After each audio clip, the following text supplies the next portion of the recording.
Hello, driving intelligence community. Why is my dash ripped apart? Console and the head unit. I've got my Atoto double din here. Well, I realized that I lost both speakers on that side of the vehicle, and I wanted to go in here and check out and see what was going on. I had an extra radio I hooked up to the harness, found out that the speakers are good, the wiring's good. I probably had a loose connection going to the Atoto. Anyway, well, I had it out, and what I wanted to share today was the installation of my tire pressure monitoring system.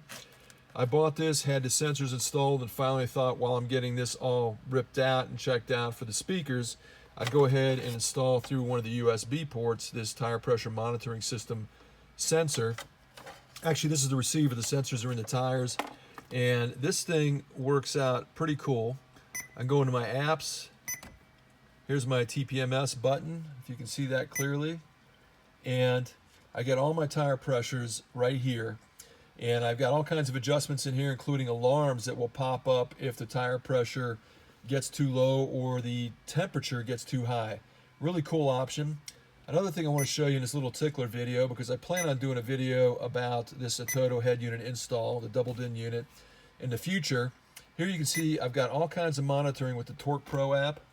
Pops right up. I can monitor transmission temperature, which is real important on these 4R70Ws. I've got intake air temperature, engine coolant temperature, timing, fuel trim, status, 0 to 60 times, a lot of nice fun stuff.